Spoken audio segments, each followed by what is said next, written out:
sir. Yes, sir. It's good to see you. I appreciate it. Appreciate you. Yes, sir. Yes, sir. We like to wish my favorite child, my favorite son, He said son. a happy birthday. Shiloh, we love you. I appreciate you sometimes. You're everything that God would want me to have to keep me on my knees and keep me prayed up. But son, I love you, and I truly do. Love you, Shiloh. Happy birthday, man. You've come a long way. We still got a long way to go. Yep. You're a great person.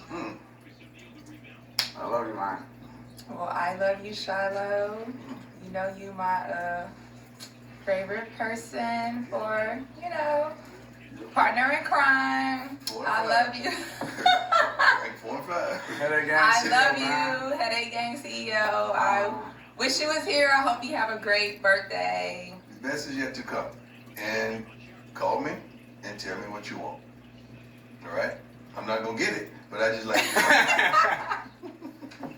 Happy birthday, man.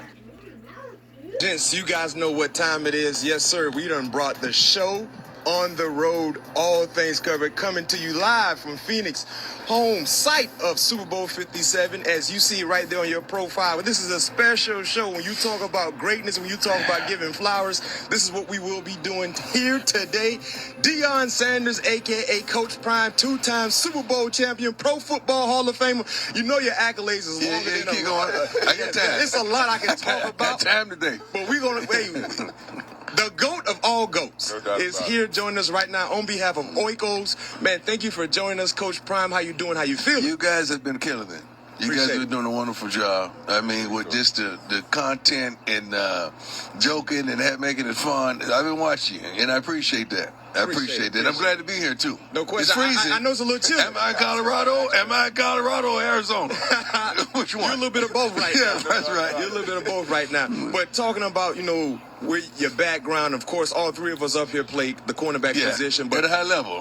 We ain't just playing. No question. Okay. No question. No we question. Just playing. And of course, we got our Florida State ties. That's right. You know what I mean? But you and Pat P got a lot of similarities when you talk about being highly drafted, being the 5th pick overall, winning the Jim Thorpe Award. Talk about the similarities and things that you saw from Pat P early in his career. I saw a dog, man. I saw a guy that just didn't want to come into the NFL and perform, that he wanted to take the NFL. Like, go take it. And he did. To come right out the womb and go to the Pro Bowl day one. I mean, that kind of stuff is unheard of. You see it more often, but back in my day, that wasn't happening. Yeah. And he came and just took the game, and just the versatility. A lot of people forgot that what his return ability was when he got the ball and running back punts. I'm like, what?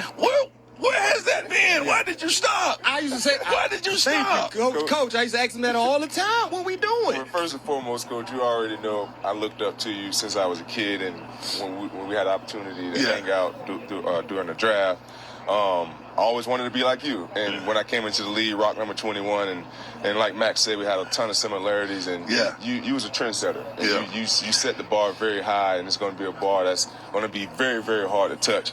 But it's an honor to have you here, Coach. And I want to talk about Lawrence Taylor all-time defensive list. How you feel? I'm not going to agree with it. Not at all. But how's your top 5 defensive list looking?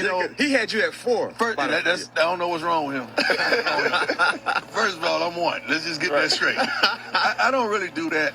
I don't really rank guys. I don't really like that kind of stuff because the eras are so different. Right. But long as there's consistency with some of the top 4 or 5, I'm good with it. Right. Because it's some guys like Aaron Donald is unbelievable, man. Like, it's hard, but he's not finished. Right. So it's hard to rank somebody that's unfinished.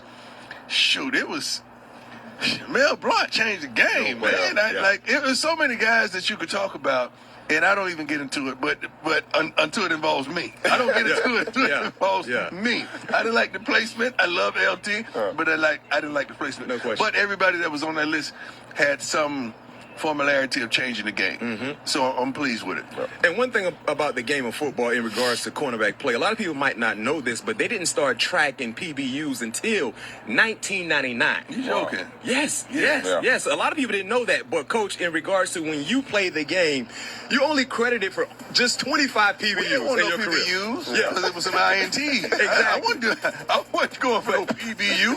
What is a PBU? Let's do this hypothetical, Coach. If they were tracking PBUs I don't along with want no- interceptions, I don't want no PBU. you want a number one I don't ball. want to do no PBU. That's if it. I could get to it, I could get it. Yes, sir. All right. So it wasn't none of that.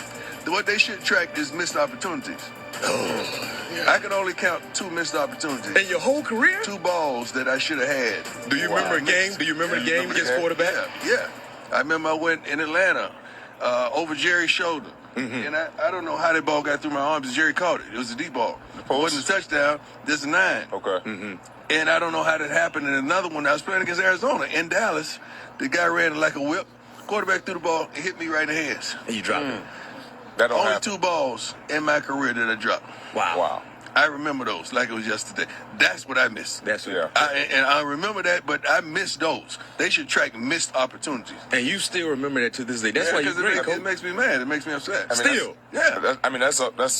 That's all great DB's trait. Though. I mean, we remember everything, especially on the football That's field. right. That's right. And you talked about Jerry missing that opportunity on Jerry. Who was one of your best teammates? Because you had an opportunity to play with a lot of greats. A lot of greats. I had a lot ton of Hall of Famers. I had a lot of them. Nate Newton is one of my best because we're still tight today. Yeah. Darn it, there's so many because I played for several teams. Yeah. It's so many. It's hard to rattle them off, but Nate Newton is up there. And I was always, and I got down with everybody, not just the high salary guys, but the guys that just on special teams, the guys that was just the specialists, the kickers and all that. So I touched everybody in that locker room, and I like. I had relationships with the whole entire locker room, especially equipment man, the trainers, and so forth. And speaking of different teams, like how was it for you? Obviously, I know your goal was to win a championship on every team you went on, and you talk about the great teammates. But what was your goal when you went to these different teams, despite trying to win a championship? I was leveling up. Yeah. Every time I moved, it was leveling up. It was trying to not only be dominant, I was going to be dominant, but to level up. You know, I went from Atlanta to San Fran because I wanted the Super Bowl. Yeah. And they never offered me in San Fran, so I went to Dallas to make sure we won the Super Bowl. And you did that. Yeah, it was just everything was just upping the ante and leveling up. Yeah. Like And that. talking It was about different challenges. Yeah. Coach, leveling up, you just leveled up as a coach on the sideline with the Colorado Buffaloes. Tell us about that experience. And oh, by the way, you a Florida boy. You know, we all Florida boys up here. And you know I'm at one the thing Florida about boys. us, I'm at the Florida boys we right now. see that. We see that. So I'm going to have 20 on the roster, believe that in some form or fashion. And we're seeing what you're doing, but tell us about that transition, being able to get these kids from the South, you know, to see something different and making them feel comfortable to be able to go to university glad with you you. said this is a great question. And be coached by you and your staff. It's a great question. Guys from the South like us, we didn't have the financial means to travel. Right. We never traveled. So the farthest we went was Georgia. Yeah. So we're not seasoned on the other side of the country. Right. We never fathomed it. It was our thing. And we always thought it was too cold. You know, I didn't even own a jacket in high school. I remember going to visit the University of Georgia with no socks, no jacket, and that curl was wet, you know. So I didn't fathom that.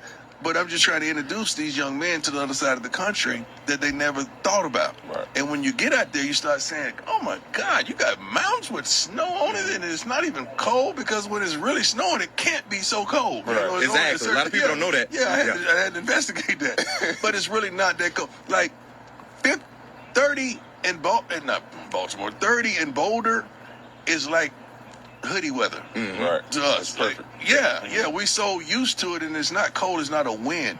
And once I get these Florida guys over that hump and they see it, and the summers are unbelievable in Boulder. Oh yeah. Oh my God. Colorado. Yeah, I went skiing for my first, not skiing, I can't ski, but what is the snowmobile? Snowboarding. I mean snowmobiling. Yeah, snowmobile from the first time in my life. I've never been around that much snow. I played 14 years in the league and never had a snow game. Really?